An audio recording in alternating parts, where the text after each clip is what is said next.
Welcome to the number game. आज हम बात करेंगे सिंपल इक्वेशन की। सिंपल इक्वेशन होती क्या है, सिंपल इक्वेशन किस तरह से सॉल्व की जाती है, आज मैं आपको सब कुछ एक्सप्लेन करूंगा। तो इक्वेशन कहते किसे हैं? Simple equation.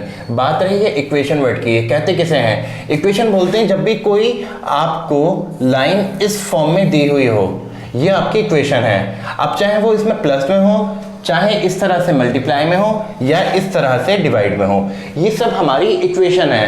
अब बात रही इसको सॉल्व कैसे करा जाएगा। सॉल्व इस तरह से करा जाएगा, मैं आपको बताता हूं। यहां पे हमें दे रखा है x + 4 = 8। हमें x की पोजीशन पे कोई ऐसा नंबर लाना है कि जिसको प्लस करके 4 में 8 बन जाए। ये तो बहुत ज्यादा आसान है कि यहाँ पे 4 आ जाएगा। 4 + 4 = 8। बिल्कुल ठीक है, यहाँ पे 4 आएगा। लेकिन जस्ट इन केस अगर यहाँ पे 4 की जगह कोई बड़ा नंबर होता या 8 की जगह कोई बड़ा नंबर होता, आप किस तरह सॉल्व करते? आप इस तरह सॉल्व करते हैं, यहाँ पे x ऐसे ही लिखा रहता, 8 भी ऐसे ही लिखा रहता। अब हम इस 4 को पोजीशन चेंज करवा के इस तरफ ले आते, और जब भी हम किसी भी नंबर की पोजीशन चेंज कराते हैं तो उसका साइन अपोजिट हो जाता है। यहाँ पे काय का साइन है? यहाँ पे प्लस का साइन है। इधर जाके 4 क्या हो जाएगा? इधर जाके हो जाएगा माइनस। तो हमारी x की वैल्यू कितनी आ गई? 8। है ना आसान। अब बात करते हैं, यहाँ पे आते हैं। यहाँ पे दे रखा है 4x + 8 = 14। जब भी आपको एक नंबर यानी डिजिट और एक अल्फाबेट साथ में दिया हो तो इसका मतलब होता है मल्टीप्लाई में है, यानी कि ये 4 मल्टीप्लाई में x है ये। तो हम क्या करेंगे, अब जब हमारे पास ये मल्टीप्लाई में है, ये प्लस में है, पहले तो प्लस वाले नंबर को हम इधर फेंकते हैं उठा के, ताकि हम इसको इतना ही सॉल्व कर लें। तो 4x तो अपनी जगह पे रहेगा, क्योंकि हमने 4x से कोई भी छेड़छाड़ नहीं की है, यानी इसको ना हमने पोजीशन चेंज कराई है हमने इसकी, ना ही इसने कोई और एड ऑन में कोई स्टेप लिया है। अब बस हम 8 को इधर लेके जा रहे हैं। अब बात रही 14 की, 14 ने भी कोई पोजीशन चेंज नहीं करी है, 14 भी अपनी जगह पे ही है, बस 8 इधर आया है। 8 ने जब पोजीशन चेंज करी, वो लेफ्ट हैंड साइड से राइट हैंड साइड पे आया। मैं फिर बता दूं, जो हमारे लेफ्ट हैंड पे होती है = से वो LHS कहलाती है लेफ्ट हैंड साइड, और जो R होती है राइट हैंड साइड पे होती है वो RHS कहलाती है। अब जब हम इसको राइट हैंड साइड पे लेके जाएंगे, इसका साइन अपोजिट हो जाएगा, ये हो जाएगा माइनस। तो कितना हो गया? 4x = 18 - 8 कितना हो गया? ये हो गया हमारा 6। अब बात रही इसकी 4 की। मैंने बताया था जब भी एक अल्फाबेट और एक नंबर साथ में होते हैं, मल्टीप्लाई में होते हैं, तो ये मल्टीप्लाई में है। जब हम इसकी पोजीशन इधर चेंज करेंगे तो ये क्या में चला जाएगा? डिवाइड में। तो ये हो जाएगा x 6/4। हम इसको 6 / 4 भी लिख सकते हैं। अब बात रही इसी कटिंग करने की। जब हम कटिंग करेंगे, ये हो जाएगा 2 से कटिंग हो रही है, 2 3 = 6, 2 2 = 4। अब ये हो गया 3/2। ठीक है, अब हम क्या करेंगे, इसको रफ में डिवाइड कर देंगे। 3 इधर चला जाएगा, 2 इधर आ जाएगा। 2 1 = 2 ले लिया हमने, माइनस करा 1, पॉइंट लग के 0, और 2 5 = 10। कितना आ गया हमारा? 1.5। तो x की वैल्यू कितनी आ गई? 1.5। ठीक है, समझ गए। अब इसी तरह से यहाँ पे डिवाइड पे आते हैं। मैं आपको डिवाइड वाला समझाता हूँ। ये डिवाइड में है, इधर 18 जो है ये तो नॉर्मली लिखा हुआ है। अब जब इधर डिवाइड में है, 18 जो है वो ऐसे ही रहेगा, ये डिवाइड से उठ के यहाँ पे आ जाएगा। ये क्या में हो जाएगा? मल्टीप्लाई में। तो यहाँ पे क्या आ जाएगा? 18 × 9। और जब हम इसको मल्टीप्लाई करेंगे हमारा आंसर आ जाएगा। तो चलिए मल्टीप्लाई करते हैं। 9 8 से 72 होते हैं, 2 इधर आ गया, 7 कैरी चली गई, 9 1 = 9, 10 11 12 13 14 15 16, 162 हमारा आंसर आ गया। इट मीन्स अगर यहाँ पे t की पोजीशन पे हम 162 को अगर हम 9 से डिवाइड करेंगे तो हमारा आंसर 18 आ जाएगा। तो हमारा आंसर 18 आ जाएगा। चलिए एक बार ट्राई करते हैं कि हमारा आंसर सही आया नहीं आया। 9 1 = 9 ले लेंगे, 9 2 = 18 इसलिए नहीं ले सकते क्योंकि यहाँ 16 है। तो हमने 9 1 = 9 लिया, 10 11 12 13 14 15 16, 72 बचा, 9 8 = 72। देखिए हमारा आंसर आ गया ना 18। इसी तरह से ये सारी इक्वेशंस होती हैं जिसको हम सॉल्व करते हैं। तो हमारा जो अल्फाबेटिकल नंबर दे रखे होते हैं, चाहे वो x हो, t हो, a हो, या कोई भी XYZ आपको अल्फाबेट दे रखा हो, उसके हमारे वैल्यूज निकल के आ जाएंगे। इसे बोलते हैं सिंपल इक्वेशन। इसके बारे में हम 6 से पढ़ते आ रहे हैं। 6 में अलजेब्रा चैप्टर था, 7th में सिंपल इक्वेशन चैप्टर है। इसी तरह से और भी इस टाइप के कई सारे चैप्टर्स हैं जिसको आपको अच्छे से पढ़ना जरूरी है, तभी आप ये सिंपल इक्वेशन सॉल्व कर सकते हैं। मैं आपको कुछ और एग्जांपल देता हूं इसी टाइप के।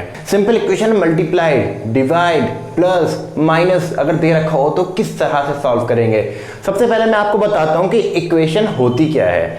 अगर एग्जाम्पल लिया, अगर आपको कोई नंबर दिया है 3x + 4, या आपको अगर नंबर इस तरह से दिया है तो ये हमारा कहलाएगा एक्सप्रेशन। क्या कहलाएगा? एक्सप्रेशन। और अगर इसी में हम इज इक्वल टू ऐड कर दें, यानी कि इज इक्वल टू हम मान लेते हैं 16 है यहाँ पे, तो ये हमारी बन गई इक्वेशन। क्या बन गई? इक्वेशन। अब इन दोनों में फर्क क्या है? ये एक्सप्रेशन मैंने आपसे कहा, ये इक्वेशन कहा। एक्सप्रेशन जो होता है उसमें इज इक्वल टू का साइन नहीं होता, यानी कि ये साइन नहीं होता जिसको हम कहते हैं इक्वल्स टू, ये साइन हमारा नहीं होता है। और जिस भी नंबर के साथ या जिस भी स्टेटमेंट के साथ ही इज इक्वल टू लग गया वो बन जाती है हमारी इक्वेशन। इक्वेशन में दो साइड्स होती हैं, जो कि मैंने आपको पहले भी वीडियो में बताया है कि जो हमारे लेफ्ट पे होती है वो हमारी कहलाती है लेफ्ट हैंड साइड, और जो भी इज इक्वल टू के राइट में होती है वो हमारी कहलाती है राइट हैंड साइड। इसमें सिंपल इक्वेशन में इसका LHS और RHS का बहुत ज़्यादा यूज़ होता है, तो कभी भी इसमें कंफ्यूज मत होना। बस सिंपल याद रखना, जो हमारा लेफ्ट हैंड है वो हमारी लेफ्ट हैंड साइड है, जो हमारा राइट हैंड आएगा वो हमारी राइट हैंड साइड होगी। तो अगर हम इस इक्वेशन को सॉल्व करें तो हमारे पास लेफ्ट हैंड साइड और राइट हैंड साइड का रोल हो जाएगा, क्योंकि अगर हम इस नंबर को, ये 4 जो है हमारे लेफ्ट हैंड साइड पे है, अगर हम इसको राइट हैंड साइड पे शिफ्ट करते हैं तो ये साइन चेंज हो जाएगा, यानी कि ये पॉजिटिव है ना, ये प्लस में दे रखा है, उधर जाके ये नंबर नेगेटिव में हो जाएगा। मैं आपको कुछ सॉल्व करके बताता हूँ कि किस तरह से होते हैं। अगर हम इसको सॉल्व करें, यहाँ पे क्या है 5 - t इज इक्वल टू 190। अब यहाँ पे 5 के साथ कौन सा साइन लगा हुआ है, पॉजिटिव है या नेगेटिव है? इसके साथ कोई साइन नहीं है। जिस नंबर के साथ कोई साइन नहीं होता है वो प्लस में माना जाता है, यानी पॉजिटिव माना जाता है। तो यहाँ पे क्या बचेगा, -t इज इक्वल टू 190। अब हम इसको लेफ्ट हैंड साइड से राइट हैंड साइड पे ला रहे हैं ना, साइन अपोजिट हो जाएगा, तो ये हो जाएगा -5। तो -t की वैल्यू कितनी हो गई, 185। तो यानी कि यहाँ पे इस t पे हमें 185 लाना पड़ेगा, तब जाके ये माइनस होगा। इन द सेम वे यहाँ पे आते हैं, यहाँ पे हमें देखिए ये भी कोई साइन नहीं दे रखा है, तो इट मीन्स ये पॉजिटिव हुआ, ये इधर जाके नेगेटिव हो जाएगा। बाकी नंबर्स तो एज इट इज रहेंगे ना, इसमें कोई चेंज नहीं आया, इसमें कोई परिवर्तन नहीं आया। तो जब हम 54 को इधर लाएंगे ये हो जाएगा -54। अब 2x की वैल्यू कितनी हो गई, 2x की इसको जब माइनस करेंगे ये हो जाएगा 10, ये हो जाएगा 6, ये हो जाएगा 8, ये हो जाएगा ये 36। हमारा आंसर आया 2x इज इक्वल टू 36। क्या ये इक्वेशन पूरी तरह से सॉल्व हो गई? नहीं हुई है, क्योंकि हमें यहाँ पे सिर्फ और सिर्फ अल्फाबेट चाहिए, यानी कोई ना कोई हमें वेरिएबल चाहिए।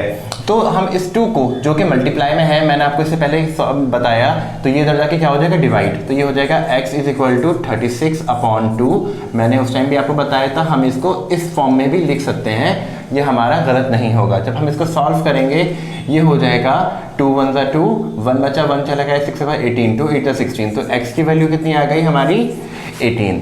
तो हमारी x की वैल्यू कितनी आई, 18। इस तरह से हम इसको सॉल्व कर सकते हैं। अब मैं आपको बताता हूं कि इक्वेशन को वर्ड्स में किस तरह से फॉर्म किया जाए, या फिर वर्ड्स में अगर दे रखा हो और आपसे कहा जाए इसकी इक्वेशन बनाइए तो किस तरह से बनाई जाएगी। मैं आपको कुछ उस पर ट्रिक्स बताता हूं, आपको उन वर्ड्स को देखना और उसके बाद उसमें कभी भी कंफ्यूज मत होना कि अगर प्लस में करना है तो क्या लिखा होगा, माइनस करना है तो क्या लिखा होगा, मल्टीप्लाई करना है तो क्या लिखा होगा, या डबल, ट्रिपल या फिर थ्राइस या ट्वाइस लिखा हो तो इसका मतलब क्या होता है। तो चलिए बताते हैं आपको। अब बात करते हैं सिंपल इक्वेशन में जब भी कोई स्टेटमेंट बनाना होता है या स्टेटमेंट गिवन होता है, उनमें इन वर्ड्स का most of the time use होता है, ज़्यादातर इन्हीं का यूज़ होता है। इनका मतलब क्या होता है, किस तरह से बनाते हैं आप, तो चलिए बताते हैं आपको। मैं यहाँ पे सिर्फ आपको समझाऊंगा, इसके बारे में डिटेल में जब हम चैप्टर सॉल्व कर रहे होंगे वीडियो में उस टाइम पे आपको बताऊंगा।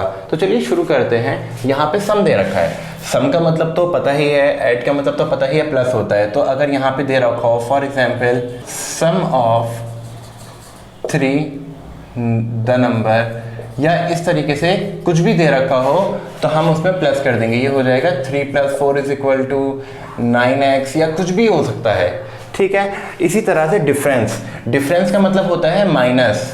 अब इसमें डिफरेंस की जगह कभी कभी टेक अवे दे देते हैं, तो यहाँ पे इस तरह से हम बना सकते हैं 8x - 4 = 14, या फिर कुछ भी इस तरह से। बात करते हैं डबल या 2 टाइम्स की। अक्सर इसमें कंफ्यूजन होती है कि अगर कहीं पे दे रखा हो double the number is y, या कुछ भी इस तरह दे रखा हो, या 2 टाइम्स दे रखा हो, तो इसका मतलब क्या होता है 2 मल्टीप्लाई बाय, मतलब मैं आपको और अच्छे से एक्सप्लेन करता हूँ। ये हो जाएगा 2x + 4 = 9। अगर आपको दे रखा हो डबल द नंबर, ऐड 4 या कुछ भी इस तरह से, तो यहाँ पे 2x हो जाएगा, या जो भी लिखा होगा उसके अकॉर्डिंग हम उसको लिख देंगे। और इसके बारे में डिटेल में जब हम चैप्टर की फर्स्ट एक्सरसाइज सॉल्व करेंगे उसमें आपको मैं बताऊंगा अच्छी तरह से कि किस तरह से इन नंबर्स का या फिर इन वर्ड्स का यूज किया जाता है। In the same way thrice और 3 टाइम का मतलब क्या होता है? थ्राइस और 3 टाइम का मतलब होता है 3 मल्टीप्लाई बाय, मतलब 3x + 9 = 18, या कोई भी इक्वेशन हमें बनाने को कहा गया हो उसमें इस तरह से यूज़ करा जाता है इन वर्ड्स का। ठीक है, तो आई होप आपको मेरी ये वीडियो पसंद आई हो। तो आज के लिए सिर्फ वीडियो में सिर्फ इतना ही, जो भी मैंने बताया आई होप आपकी लाइफ में उसका बहुत ज़्यादा यूज़ आए। So thank you so much, bye bye, जय हिंद।